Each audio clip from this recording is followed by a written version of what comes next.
Before you hear her story, you feel it. I am the city's premier wedding violinist girl. and luxury entertainer. But this life didn't come easy.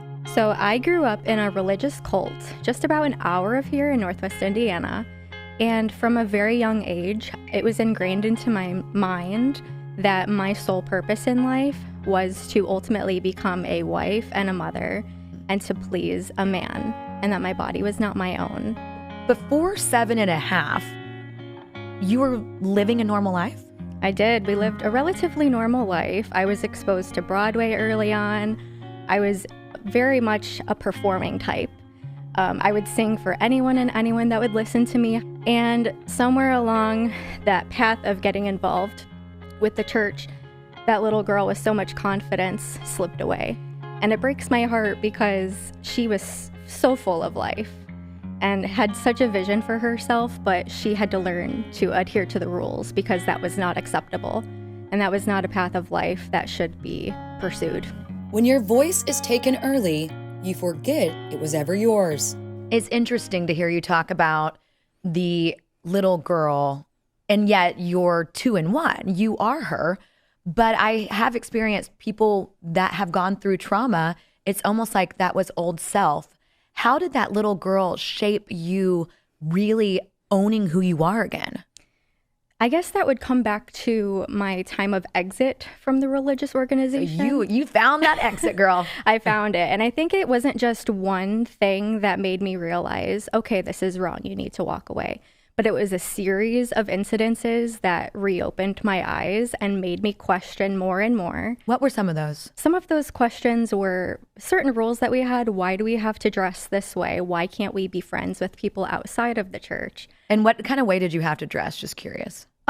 We were not allowed to show our shoulders or no. I better not take off my blazer. I'd be in trouble. No angle action. I'm in trouble again. Oh my gosh. But we really had to maintain a covering of our bodies, especially as women, because we were told that we were to guard our brothers in Christ as to not make them stumble.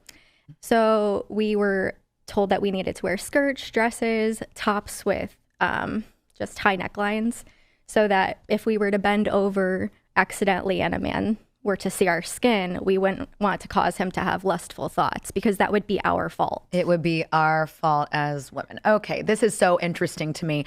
You know, we have been seeing with some of these headlines that it wasn't all just roses inside these cults, that bad things happen, like molesting. Did any of that kind of stuff happen within yours, or? We were not allowed to seek outside help from the leaders of the church. The counseling that they had available was through their own pastors and assistant pastors, all male figures. And essentially their answer to everything was to pray that God would change your heart because this happened because of something you did. Or if a girl was raped or molested, it was told that it was her fault because she caused a man to have those thoughts about her. And in spaces like this, silence often becomes part of survival. I always knew I was meant for more. I believed I had a higher purpose, that I felt God called me to be a musician and change the world. And that's exactly what I pursued. And despite my upbringing, I never allowed it to break me. How did you get to the point of the exit?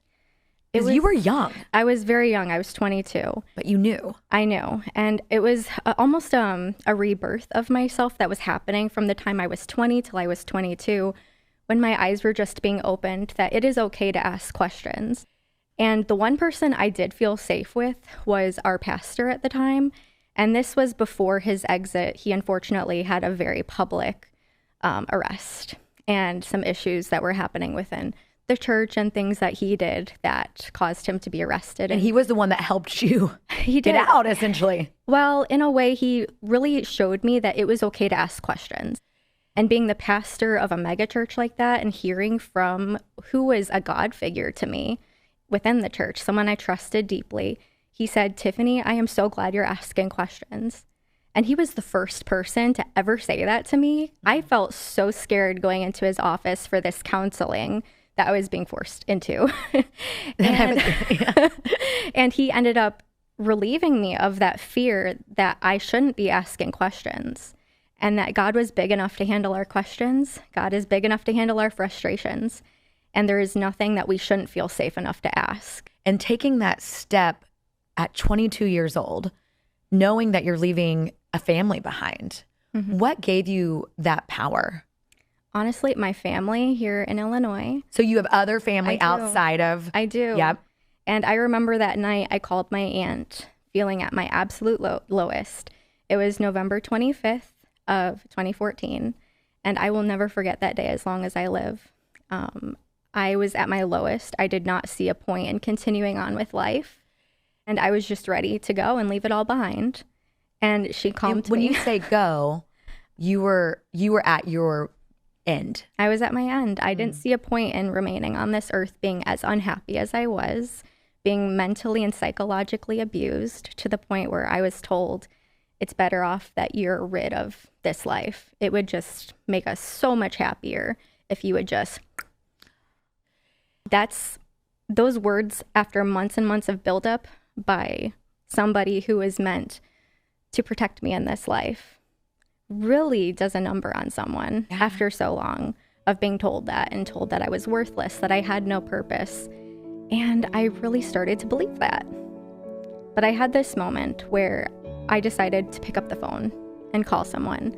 And my aunt, sure enough, she said, please get yourself ready, get your stuff. I'll be there in an hour. I love your aunt. We all need those aunts in our lives, right? She's one of my best friends, and she came out and rescued me that night. And the rest is history. I moved in with my grandparents, and we have such a wonderful, healthy family dynamic. I am beyond grateful for my grandparents, Jim and Diane, and they're the greatest people in my life. They've become parents to me. When she walked away, she didn't just leave the system. She had to rediscover who she truly was. It's just so mind-blowing that so many people follow me and care to see about what I post in my life. It's quite humbling.